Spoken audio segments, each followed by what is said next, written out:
नमस्कार मेरे प्यारे साथियों। साथ ही हम 10 सूत्र डर को जीतने के आचार्य प्रशांत जी द्वारा लिखी हुई जो बुक है उसके हम 3 चैप्टर कंप्लीट कर चुके हैं। आज हम चौथा चैप्टर पढ़ने जा रहे हैं, उसको पढ़ के समझने की कोशिश करेंगे और क्या समझाना चाह रहे हैं आचार्य जी अपनी इस बुक में वो हम देखते हैं। चैप्टर का जो टाइटल दिया है भय दूर कैसे हो, यानी जो डर होता है उसको हमें कैसे दूर करना है। जैसा उनका पैटर्न होता है, जो प्रश्नकर्ता होते हैं प्रश्न पूछते हैं और आचार्य जी जवाब देते हैं और उसी को बुक में पब्लिश किया जाता है। प्रश्नकर्ता प्रश्न पूछ रहे हैं कि आचार्य जी भय, निर्भय और अभय इनमें भेद क्या है। यानी उन्होंने एक टिपिकल जैसा सवाल पूछ लिया है कि भय, निर्भय और अभय क्या अलग अलग होते हैं। तो आचार्य प्रसाद जैसा बताइए, वो सीधा बोलते हैं कि आप अपनी हालत बताओ, ये मत बताओ कि मैं क्या पूछ रहा हूँ भय, निर्भय, अभय क्या होता है। तो वो बताते हैं प्रश्नकर्ता कि मुझे भय लगता है। अब भय लगता है मतलब आचार्य प्रसाद कहते हैं कि यहाँ पहाड़ पर 3 तरह के पेड़ होते हैं। एक पेड़ का नाम है भय, एक का नाम है निर्भय और एक का नाम है अभय। मैं देने लगूँ जानकारी, तुम्हें क्या मिलेगा? 3 तरह की घास भी है, 3 तरह के बादल भी हैं, 3 तरह के छोटे छोटे कीड़े उड़ रहे हैं ये भी हैं। ये सब तो सामान्य ज्ञान है, इकट्ठा करके क्या करोगे? अपनी बात करो। यानी कि हमारी जो मूल समस्या है हमें उसकी बात करनी चाहिए। एक्चुअल में हमारी समस्या क्या है? हम ज्ञान इकट्ठा करके उससे हमें कोई फ़ायदा नहीं होने वाला है। तो प्रश्नकर्ता पूछते हैं कि अपनी बात बता रहा हूँ आचार्य जी, खेल के मैदान पर जाता हूँ तो फिर दिक्कत हो जाती है, भय बहुत लगता है। फिर अब अभय को पाना चाहता हूँ तो कैसे पाऊँ? कहीं भी जाता हूँ, कुछ भी काम करता हूँ तो भय लगता है, तो मैं उस भय को हटाना चाहता हूँ, बिल्कुल कैसे हटाऊँ? यानी कि अब वो कह रहे हैं कि मैं कहीं भी कोई भी काम करता हूँ तो मुझे भय लगता है, अब इस भय को हटाऊँ कैसे? और भय क्या कहलाता है? भय पूछते हैं आचार्य जी कि भय क्या होता है? कुछ खोने का भय होता है, बस डर लगता है। आचार्य प्रसाद फिर पूछते हैं जो कुछ भी लगता है तुमसे क्या कहता है? प्रश्नकर्ता कुछ खोने का भय लगता है। जो कुछ भी लगता है उसका जरा विवरण दो। जैसे मैं जूडो का खिलाड़ी हूँ और मुझे 20 साल हो गए खेलते हुए, लेकिन अभी भी जब प्रतिस्पर्धाओं में जाता हूँ तो हार जीत का भय लगता है। आचार्य प्रसाद भय माने क्या, क्या लगता है? प्रश्न करता कि हार जाएंगे। हाँ ठीक है, हार जाएंगे। तो उससे क्या लगता है? कोई बहुत शीतल कर देने वाली, मीठी कर देने वाली बात होती तो उसकी शिकायत तो नहीं कर रहे होते। अंततः बुरा क्या लगता है? बुरा ये लगता है कि आस पड़ोस वाले बातें बनाएंगे और मुझ पर व्यंग करेंगे। तो इसमें बुरा क्या है फिर? अब यही समझ नहीं आ रहा है कि बुरा क्या है। आचार्य प्रसाद नहीं, जानना पड़ेगा ना, उसमें बुरा क्या लगता है? आस पड़ोस वालों के ने कह दिया कि हार गया, अब इसमें बुरा क्या हो गया? प्रश्न करता अपने आप को ऐसा लगता है कि इतने दिनों से जो कर रहे हैं वो सब व्यर्थ है। आचार्य प्रसाद तो आस पड़ोस वालों ने कुछ कहा तो उससे अपने को भी लगने लग जाता है। प्रश्न करता प्रतिस्पर्धा से पहले ही डर लगने लगता है, उसके दौरान नहीं लगता। प्रतिस्पर्धा के पहले सारी चीज़ें मन में आ जाती हैं। आचार्य प्रशांत एक एग्जाम्पल से फिर समझाने की कोशिश कर रहे हैं कि क्या नाम है तुम्हारा? बता दें सत्यपाल। आचार्य प्रशांत कहते हैं लोकेश, बोलो महिपाल। आचार्य प्रशांत कह रहे हैं बुरा लगा? करता नहीं। आचार्य प्रशांत क्यों? यानी कि वो उसके नाम से अलग नाम से उसे बुलाते हैं। सतपाल नाम है उनका तो वो कहते हैं कि लोकेश, महिपाल, ऐसे कुछ अलग अलग नाम ले रहे हैं। क्यों? ये भी तो आस पड़ोस वाले हैं ना, बिल्कुल पड़ोस में ही बैठे हैं। एक महिपाल नाम के बैठे होते हैं, उनसे कहते हैं कि इन्हें लोकेश बुलाओ, या लोकेश बैठे हैं उनसे कहते हैं महिपाल नाम लो इनका। तो नाम तो इनका सतपाल है, महिपाल महिपाल नाम लेने के लिए बोल रहे हैं। तो इसमें कुछ बोला तुमको, तुम्हें बुरा क्यों नहीं लगा? और इसने तुम्हें जो बोला वो तो बहुत घातक है, किसी की पहचान छीन ले रहा है। तो सतपाल का जो कुछ भी सब नष्ट हो गया ना। अब तुम अगर महिपाल हो गए तो फिर तो सतपाल का घर सतपाल का नहीं हो सकता, क्योंकि वो घर किसका हो गया? महिपाल का। सतपाल का परिवार भी अब सतपाल का नहीं रहा, क्योंकि तुम अब क्या हो गए हो? महिपाल। सब कुछ छीन लिया ना, उसके एक झटके में बुरा क्यों नहीं लगा तुम्हें? प्रश्नकर्ता कहते हैं कि ये चीज़ बहुत हास्यास्पद लगी मुझे। आचार्य प्रशांत क्यों? प्रश्नकर्ता कह रहे हैं फर्क ही नहीं पड़ा इससे कुछ मुझे। आचार्य प्रशांत क्यों? दूसरे कहते हैं तो फर्क क्यों नहीं पड़ता, यहाँ पर फर्क क्यों नहीं पड़ा? प्रश्नकर्ता कह रहे हैं कि यहाँ मुझे यह एहसास हुआ कि मैं तो हूँ ही सतपाल। आचार्य प्रशांत मैं तो हूँ ही सतपाल, मतलब भरोसा है पूरा, नाम पर भरोसा है, जिस भी चीज़ पर है भरोसा है, मैं तो हूँ ही। तो उसके कहने से क्या फ़र्क पड़ता है।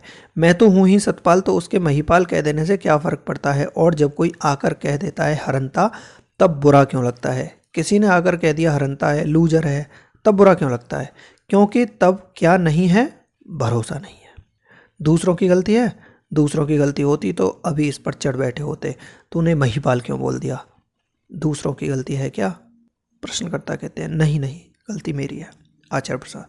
तो अभी तो तुमने बोला कि इसमें जो बोला मैंने बहुत उसको हल्के में ले लिया। हल्के में क्यों ले लिया इन्होंने। श्रोता कहते हैं क्योंकि भरोसा था। आचार्य प्रसाद कहते हैं जब भरोसा होता है किसी चीज़ पर तो दुनिया कुछ भी बोलती रहे, कोई फर्क नहीं पड़ता। और जब भरोसा ही ना हो तो फिर कोई भी कुछ भी बोल दे, हालत ख़राब हो जाती है। अरे बाप रे बाप, दुनिया की गलती है, भरोसा तुम में नहीं है। डर का मूल कारण यही है, भरोसे की कमी। डर तुमसे यही बोलता है, तू गया कुछ छिना, तू मिटा, तू बटा, तू लुटा, यही बोलता है। या और भी कुछ बोलता है डर। या डर कान में आकर बोलता है जन्नत है, ऐसा कुछ होता है क्या। क्या बोलता है डर, खेल खत्म, ऐसे ही कोई बोलता है ना। वो तो अभी पीछे से बोलता है खेल खत्म, तुम्हारा खेल खत्म हो जाएगा। क्या तुम्हारा खेल खत्म सही में हो जाएगा। प्रश्नकर्ता कहते हैं नहीं आचार्य प्रसाद। और कोई यहाँ बैठा हो बिल्कुल बेहोश, मान लो चढ़ा रखी हो उसने, और दुनिया उसकी घूम रही है बिल्कुल। उसको लोग आकर बोलें कि तू यहाँ बिल्कुल कोने में बैठा है और गिरने ही वाला है, तेरा खेल खत्म होने ही वाला है। कोई भरोसा नहीं, वो अब हाय हाय करके रोने भी लगे, क्योंकि उसको पता ही नहीं कि वो कहाँ है। उसको चूंकि अपना पता ही नहीं, जो भी उससे जो कुछ बोलेगा उसे उस पर विश्वास हो जाएगा। जिसे अपना पता नहीं उसे अपने आप को दुनिया के माध्यम से देखना पड़ता है। तुम्हारी पीठ पर एक काला निशान है, तुम्हारी जैकेट पर पीछे काला निशान है। प्रश्नकर्ता मुझे दिख नहीं रहा। आचार्य प्रसाद तो क्या करोगे फिर। कहते हैं कि जैकेट उतार कर देखूंगा। अगर उतार नहीं सकते, मान लो मैं बोलूं कि पीठ पर ही है और आईना नहीं है, तो पीठ को क्या उतार के देखोगे। पीठ तो उतार नहीं सकते हो, तो कैसे देखोगे, क्या करोगे। प्रश्नकर्ता कहते हैं कि दूसरों को पूछूंगा। आचार्य प्रसाद दूसरों से पूछोगे, अब दूसरा बुद्धू बना दे तो। जहाँ ये तुमने देखा नहीं वहीं तुम दूसरे पर निर्भर हो गए, जहाँ कहीं तुम्हें होश नहीं वहीं तुम याचक हो गए। फिर पूछोगे कुछ है क्या। अब इसमें तो दूसरे की नीयत और सामर्थ्य दोनों की बात है। उसकी नीयत होनी चाहिए तुम्हें सच बताने की, और उसमें सामर्थ्य भी होनी चाहिए कि उसे वो सच दिख भी पाता हो। क्या पता वो भी तुम्हारी और पीठ करके खड़ा हो और तुम्हें उससे क्या कह रहे हो, जरा देखना मेरी पीठ पर क्या लगा है। उसमें सामर्थ्य ही नहीं, वो अपनी नहीं देख पा रहा, वो तुम्हारी क्या देखेगा। इसलिए तो आपके पास आया हूँ। प्रश्नकर्ता कहते हैं। आचार्य प्रसाद कहते हैं तुम्हें ये भी कैसे भरोसा है कि मैं कुछ बता दूंगा जब तुम भरोसे के आदमी ही नहीं। और अगर तुम ये भरोसा कर सकते हो कि मैं कुछ बता दूंगा, तो उसी शक्ति का उपयोग करके अपनी दृष्टि पर भरोसा क्यों नहीं कर लेते। अभी भी तुम मुझ पर कम और अपने कानों पर ज़्यादा भरोसा कर रहे हो। तुम तक क्या पहुंच रहा है, जो मैंने कहा या जो तुमने सुना। जो तुमने सुना, तो अंततः तुम्हें भरोसा किस पर है, अपने कानों पर। तो भरोसा तो तुम्हें है ही ना, इसी भरोसे को जागृत करो, जीवन पर छा जाने दो। अगर मेरी कही बात को तुम सही सही समझ सकते हो, फिर तुम सब कुछ सही सही समझ सकते हो। मैं तो फिर भी जटिल होकर बताता हूँ, जिंदगी तो और खोल कर बताती है। मैं कोई जिंदगी से बड़ा गुरु थोड़े हूँ, मुझे तो फिर भी शब्दों का सहारा लेना पड़ता है। ज़िंदगी तो यूं ही बता देती है चलते फिरते। मुझसे समझ सकते हो तो ज़िंदगी से भी समझ सकते हो। इधर उधर याचक बनने की क्या ज़रूरत है कि भाई ज़रा बताना कि मेरे हाथ पर तिल है कि नहीं, तुम्हारे हाथ पर तिल है कि नहीं, ये कोई और बताएगा। ये तो फिर भी कुछ दूर की बात थी, हम ये तक पूछने लगते हैं भाई ज़रा बताना मुझे दिखाई पड़ रहा है या नहीं, भाई ज़रा बताना मुझे सुनाई पड़ रहा है कि नहीं। अगर अपनी आत्मा भी दूसरों से पूछना चाहते हो, जो बात बिल्कुल अंदरूनी है, केंद्रीय, गुही है, हम वो भी दूसरों से पूछने निकल जाते हैं। वास्तव में तुमने कुछ बुरा नहीं कर दिया। अगर तुमने किसी से ये पूछ लिया कि मेरी पीठ पर दाग तो नहीं लगा है, ये बात बाहरी है, सतही है, त्वचा मात्र की है, पूछ भी लिया तो कोई अपराध नहीं कर दिया। तुम कहीं को जा रहे हो, किसी से रास्ता पूछ लिया तो कोई गुनाह थोड़े ना हो गया। लेकिन हम तो दिली बातें भी दूसरों से पूछने निकल पड़ते हैं ना, और फिर गड़बड़ हो जाती है। श्रद्धा बहुत केंद्रीय बात है, वो दूसरों पर आश्रित नहीं होनी चाहिए। तुम्हारी स्थिरता स्थायित्व केंद्र है, तुम्हारा जड़ है तुम्हारी। दूसरों को ये हक नहीं होना चाहिए कि वो हिला दें तुम्हारी जड़ को। पेड़ के पास तुम जाओ, तुम उसकी पत्ती ले लो, वो कुछ कहता ही नहीं तुमसे, कहता है ठीक है ले जाओ पत्तियाँ, क्या होता है। तुम उसकी टहनियाँ हिला दो, वो कुछ नहीं कहता, पर तुम उसकी जड़ें हिला के दिखा दो, बहुत मुश्किल पड़ेगी, है ना। तुम्हें भी ये पता होना चाहिए कि दूसरों को क्या हिलाने का हक देना है और क्या है जो दूसरों की नज़रों में अछूता रहे। पेड़ की जड़ें दिखती हैं, पत्तियाँ उसने तुम्हें दी, फूल उसने तुम्हें दिए, फल उसने तुम्हें दिए, टहनी भी दे दी, चलो तना तक दे दिया, जड़ों को वो बिल्कुल छुपा के रखता है। और जो छुपा हुआ है वही ताकतवर है, वही स्थायी है, वही अकंपित रहता है, वहीं से पोषण मिलता है। जमाने के साथ उतना ही नाता रखो जितने का जमाना पात्र है। दूसरापन ही सतही बात है जो फिर दूसरों को तुम गहराई में कहाँ प्रवेश दे सकते हो। कुछ बातों में दूसरों को राय नहीं देनी चाहिए, ना दूसरों से राय लेनी चाहिए। समझाने वाले ये तक कह गए हैं कि आत्मा ही की सुनो या गुरु की, जमाने का वहाँ कोई दखल नहीं। कोई तुम्हें बता दे कि तुम हार गए, इतना उसका हक है बताने का, लेकिन कोई तुमसे ये कह दे कि तुम हारते हो, तो वो अपनी सीमा का अतिक्रमण कर रहा है, क्योंकि उसने तुम्हें अब ये बता दिया कि तुम कौन हो, और तुम कौन हो ये दुनिया नहीं बता सकती तुमको। ये हक दुनिया को कभी देना ही नहीं। कुछ ऐसा होना चाहिए तुम्हारे पास जो दूसरों से तो छोड़ दो, तुम्हारे हिलाए ना हिले। दूसरों के लिए तो वो जो असाध्य अगम हो ही, तुम्हारे लिए भी अज्ञेय हो, तुम्हारे भी हाथ वहाँ तक पहुँचते ना हो तुम्हारा ही पर तुमसे दूर हो तुम्हारा ही पर ऐसा हो जिसका तुम उपयोग ना कर सकते हो, जिसके तुम मालिक ना बन सकते हो, जो तुम्हारे ज्ञान में स्मृति में ना समाता हो। अब तुम कैसे खराब करोगे उसे। और चूंकि अब तुम जानते हो कि ना तुम खराब कर सकते हो ना दुनिया खराब कर सकती है, इसलिए उसके खराब होने का शक तुम्हें पैदा ही नहीं होगा। कुछ ऐसा है जो खराब हो ही नहीं सकता। पूछो क्यों? क्योंकि हम भी नहीं खराब कर सकते उसे। हमने भी पूरी कोशिश कर ली, दुनिया ने हमें बर्बाद करने की कोशिश की, हमने दुनिया से कहा चलो हम साथ देते हैं तुम्हारा, तो दुनिया और हमने मिलकर अपने आप को बर्बाद करने की कोशिश की। लेकिन कुछ है हम में ऐसा जो बर्बाद होता नहीं। अब तुम्हें पूरा भरोसा रहेगा कि तुम्हारी बर्बादी असंभव है। अब कोई आकर लाख तुम्हारे कान में चिल्लाए तू लुट गया, तू कहीं का नहीं रहा, तुम कहोगे भाई यही मैं भी चाहता हूँ, पर मजबूरी ये है कि ऐसा हो नहीं सकता।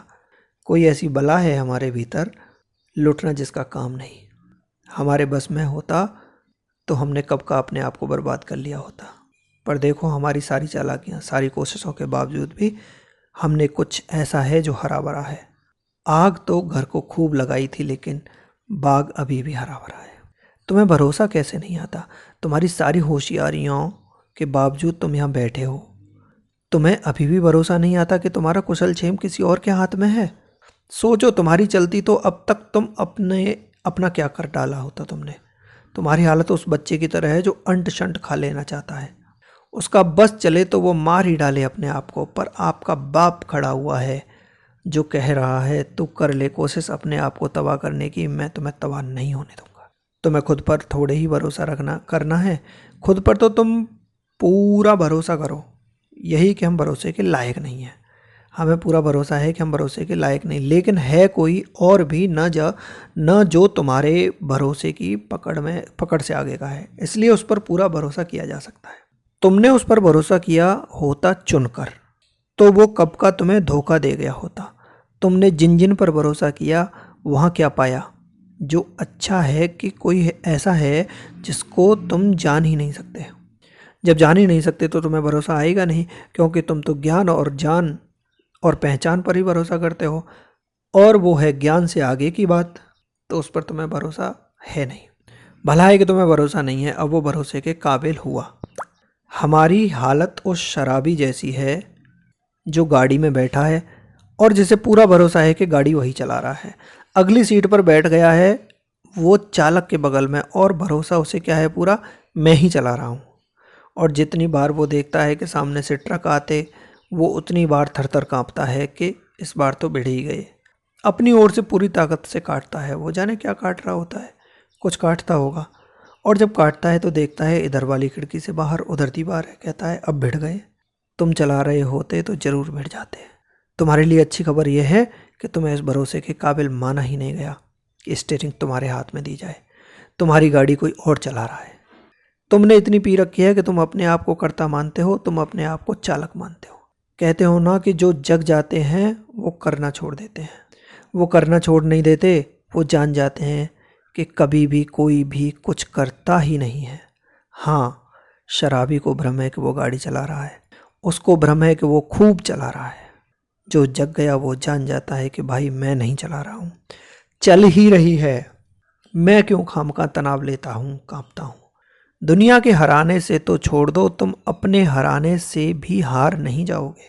जब सब कुछ लुट रहा होगा तुम्हारा, तब भी तुम्हारे पास वो बचा होगा जो कह रहा होगा कि मैं लुट गया। और उसके पीछे भी कोई बैठा होगा जो देखता होगा कि कोई शोर मचाता है, मैं लुट गया। वो कैसे लुटेगा? आचार्य जी इस बात को दोबारा बताइए। कोई तुम्हारे घर आए और तुमको लूट पाट कर चला जाए और फिर तुम शोर मचाओ, हाय हाय सब लूट कर ले गया, तो तुम सच बोल रहे हो या झूठ? तुम अपने घर में हो, रात में कोई आया और कुछ था सब उठा कर ले गया, और सुबह उठकर तुम शोर मचा रहे हो कि हाय हाय सब लूट कर ले गया, तो तुम सच बोल रहे हो या झूठ? प्रश्नकर्ता कहते हैं मैं झूठ बोल रहा हूँ। झूठ? क्यों झूठ बोल रहे हो? तुम्हें तो छोड़ गए, पर हमारी तो कीमत ही नहीं है ना। कुर्सी ले गई ना, अब कुर्सी के बिना हम क्या है? हमें ले जाते कुर्सी, तो कुर्सी तो छोड़ जाते। ऐसा तो तुम्हारा तर्क है। तुम्हारी दृष्टि में तुम कुर्सी जितने भी नहीं हो, तुम्हें फ़र्क ही नहीं पड़ता कि जो लुटता है, जो मिलता है वो सब बाहर बाहर का है। केंद्रीय तत्व तो न मिलता है न लुटता है। तो फिर तो तुम्हें नहाने के बाद भी जोर जोर से रोना चाहिए, हाय हाय सब लुट गया, जितना ऊपर मैल था सब गिर गया। क्यों? तुम्हारा ही तो था, अभी तो लेकर फिर रहे थे उसे। कहते थे उसी पर हाथ रखकर, ये मेरा हाथ है, और हाथ किस पर रखा था? मैल पर। अब नहा लिया, वो साफ हो गया तो रो, और बाल मुड़ाने के बाद भी रो, मेरा सिर कट गया। क्यों? सिर ही तो है। कोई तुमसे कहता है कि सिर पर हाथ रखो, तो कहाँ हाथ रखते हो? रखो, सिर पर हाथ रखो। अरे तो फिर अभी ये सब बाल मुड़ जाएं तो यही बोलना कि सिर कट गया। ऐसी हमारी हालत है। चूँकि हमारी मजबूरी है कि हम सिर्फ खाल से खाल का रिश्ता बना सकते हैं, इसलिए जब खाल छिनती है तो हमें लगता है कि सारा माल छिन गया। नाखून क्यों काटते हो? तुम कम हो जाओगे। क्या आत्यंतिक है और क्या नहीं, इसको पहचानो। जो अंदरूनी नहीं है, जो बिल्कुल ही साथ का नहीं है, जो एकदम ही अपना नहीं है, उसको वही जगह दो जो परायों को दी जाती है। ट्रेन में बैठे हो, ट्रेन चली जा रही है, तुमने वहीं घर बना लिया और स्टेशन पर उतरना है, वहाँ हलक फाड़ कर चिल्ला रहे हो, मेरा घर तबाह हो गया, हाय हाय। हंस क्यों रहे हो? और क्या किया हुआ है? ट्रेन के डब्बे में घर बना लिया है, और उतरने का जब वक्त आया तो शोर मचा रहे हो कि अरे रिश्ता रखो। पर ये विवेक की बात है कि वो रिश्ता कैसा हो समझो। एक ही है जो तुमसे छिनेगा नहीं, उसके अलावा और किसी को अपना मानोगे तो डर में ही जीना पड़ेगा, क्योंकि ज्ञात है तुम्हें कि ये कभी भी छिन नहीं सकता। और डर क्यों लगता है? कि तुम्हें ये लगता है कि ये कभी भी छिन सकता है। अब वो छिन सकता है तो विचार आएगा ही कि गया, आज गया, कल गया, परसों गया, मेरे पीछे से गया, मेरे धोखे से गया, कभी भी उससे रिश्ता बना लो, पर लगातार याद रखो कि इसका जाना तय है। तो अब कोई तुम्हारा मन नहीं दुखा सकता, अब कोई तुम्हारी बाह नहीं मरोड़ सकता तुमसे ये कहकर के चीज़ छिनने वाली है। तुम कहोगे छिनने वाली है, हम तो तैयार हैं ही। हमने कब कहा कि ये ना छिनने वाली चीज़ है? क्योंकि जो ना छिनने वाली चीज़ है वो छिन नहीं सकती। हम उसके साथ हैं, हम उसी में जीते हैं। उसके लिए तुम्हें जीवन फिर उसी अनुसार जीना पड़ेगा ना। जो कुछ मरण धर्मा हो उसकी आसक्ति से जरा बचो। जो कुछ भी भौतिक हो, नश्वर हो, उसको देखते हुए याद रखो, इसका अपना भरोसा नहीं। ये आज है, कल नहीं। मैं इसके भरोसे कैसे जी सकता हूँ? दुनिया में कोई चीज़ बता दो जो अमर हो, तो उसकी अपनी ज़िंदगी का जब ठिकाना नहीं, तो तुम उसके भरोसे कैसे जी रहे हो बोलो? जिसका ठिकाना नहीं उसको तुम अपना ठिकाना मत बना लेना, डरते डरते जियोगे। इतना तो हमारे फिल्मों वाले भी समझते हैं, परदेसियों से ना किया मिलाना, क्योंकि परदेसियों को है एक दिन जाना। देखो अमृतवाड़ी मांग रहे थे, मैंने कहा वो तो बरसती ही रहती है, फिल्मों में भी बरस रही है, तुमने पकड़ी नहीं। तुम तो ठहरे परदेसी, साथ क्या निभाओगे? अमृतवाड़ी बरस रही है, कान खुले रखो।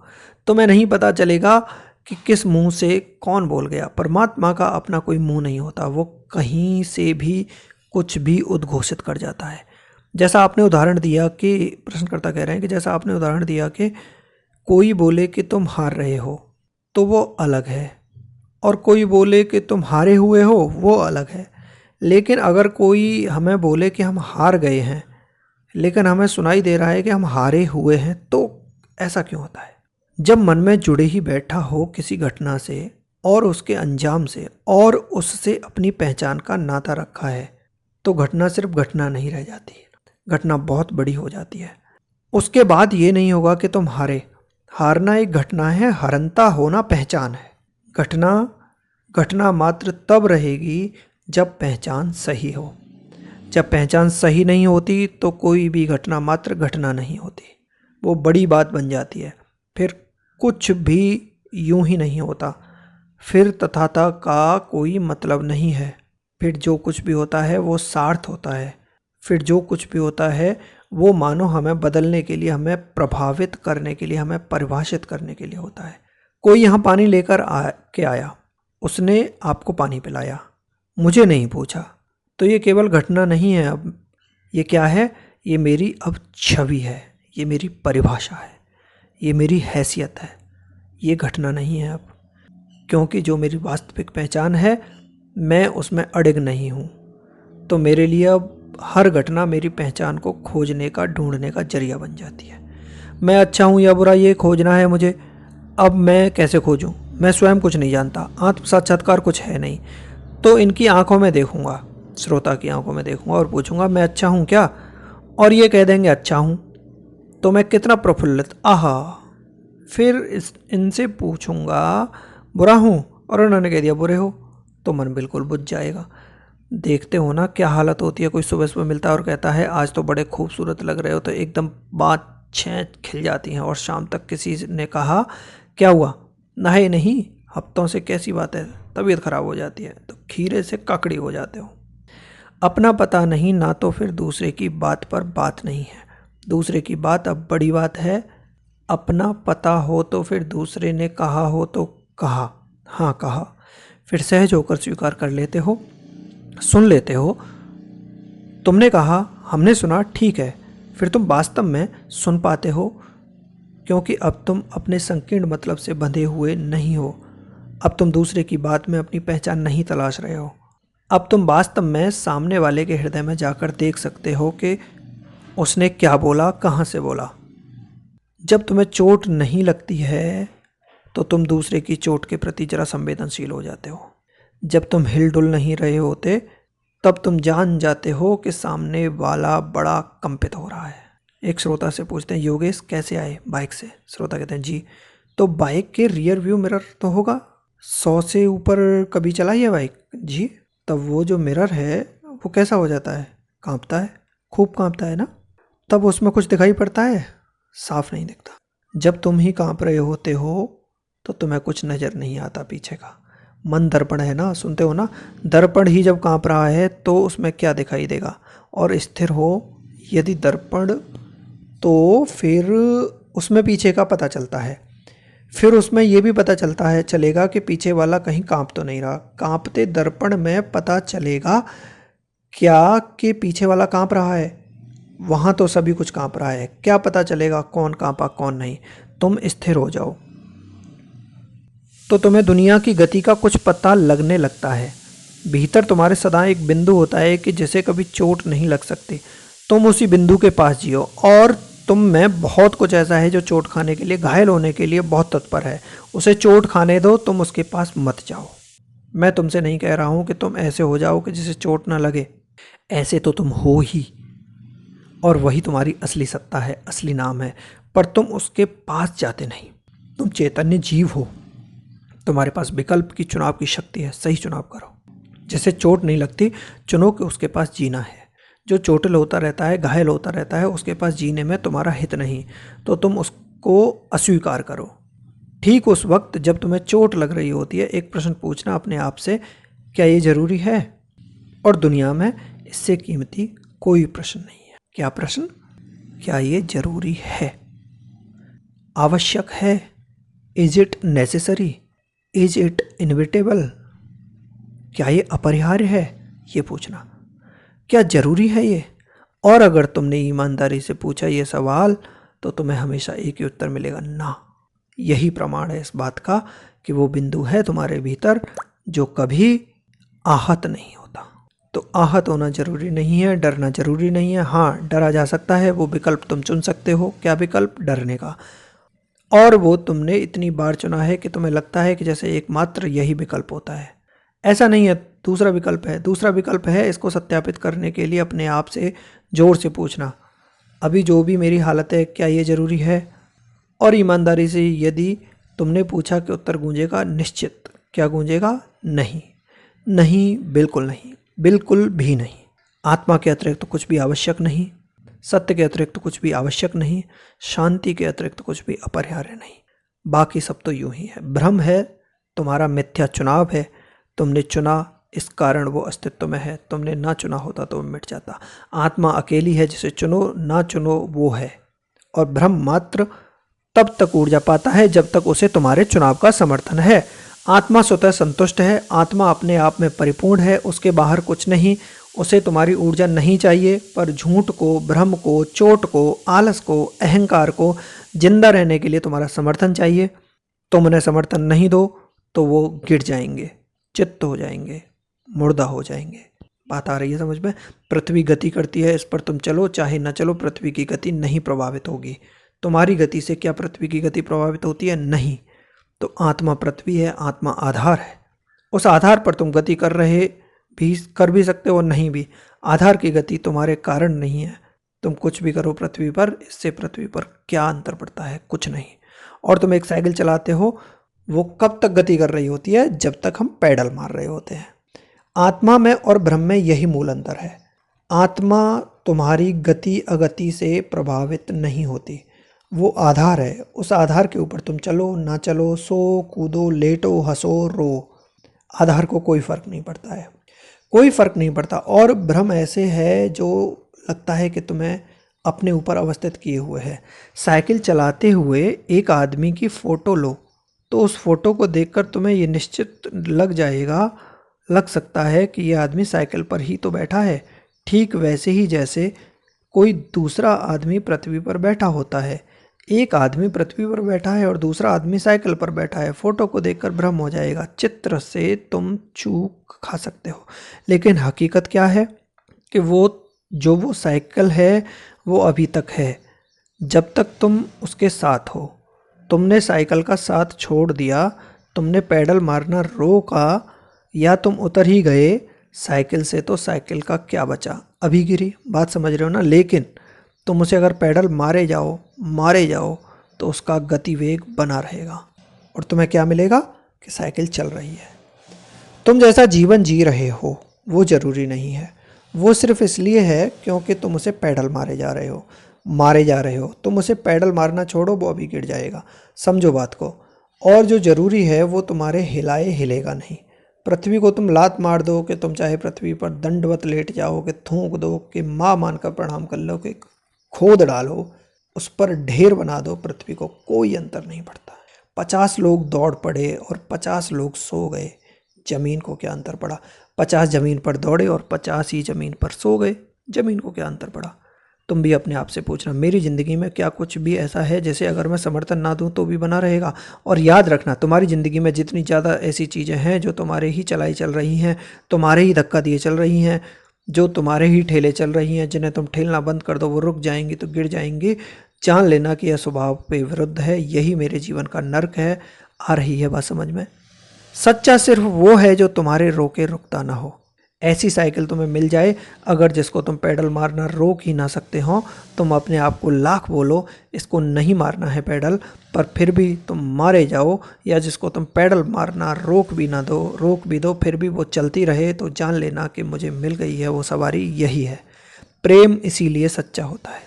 सच्चे प्रेम की बात कर रहा हूँ, फिल्मी प्रेम की नहीं। वहाँ तुम चाहो भी छोड़ दें तो तुमसे छूटेगा नहीं। वो पृथ्वी जैसा है, कितना भी उछल कूद कर लो, कहाँ उछल कूद कर रहे हो पृथ्वी पर, वो नहीं छूटेगी। सब कुछ छोड़कर भाग सकते हो, क्या छोड़कर नहीं भाग सकते हो? पृथ्वी। क्योंकि जहाँ भी जाओगे एक चीज़ तो रहेगी, क्या? जमीन। और दूसरी भी चीज़ रहेगी, जमीन पर तना आकाश। ऐसी होती है आत्मा। पूछो अपने आप से कि क्या है जिसे छोड़ नहीं सकता, जो मेरे निर्णय का गुलाम ही नहीं है, जिसे छोड़ भी दिया तो छूटा नहीं, वही सच्चा है। और वैसा अगर कुछ नहीं है ज़िंदगी में तो तुम बड़े गरीब हो, क्योंकि फिर तुम्हारी ज़िंदगी उन चीज़ों से भरी होगी जो तुमने बस पकड़ रखा है ज़बरदस्ती, जिन्हें तुम छोड़ सकते हो। और जो चीज़ें छूट सकती हैं पर तुमने पकड़ रखी हैं, उन्हें पकड़ने में तुम्हारी बड़ी ऊर्जा लगती होगी। तुम्हारा पूरा दिन उन्हें पकड़ने में बीत रहा होगा। वो चीज़ें छूट छूट कर भागती होंगी, तुम दौड़ते होंगे, पकड़ लो रे, पकड़ो पकड़ो, भागी भागी। और फिर जब पकड़ लेते होगे, पकड़ने पर उनको दुख मिलता होगा तो कहते होंगे चीज़ ही खराब ही है, इसको पकड़ने पर दुख मिलता है। फिर तुम भूल जाते हो कि उसको पकड़ने के पीछे कौन भागा था। पकड़ पकड़ कर खुद ही लाते हो और फिर गरियाते हो, क्या कि इस चीज़ के मारे ज़िंदगी में बड़ा दुख है, बड़ा दुख है।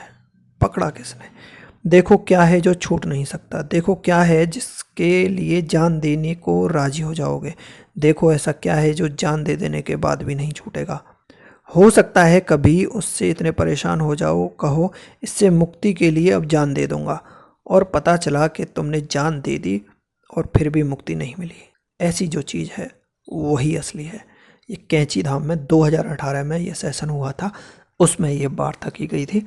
ये पूरा चैप्टर भय दूर कैसे हो, इसको हमने रीड किया है, समझने की कोशिश करी, बताया कि अपना कुछ है जो कभी छिन नहीं सकता, उस पर हमें ध्यान देना है। आगे का चैप्टर के लिए बने रहिएगा। जल्दी ही नेक्स्ट चैप्टर यानी कि 4th चैप्टर कंप्लीट हो चुका है, 5th चैप्टर लेके हम आएंगे। Thank you.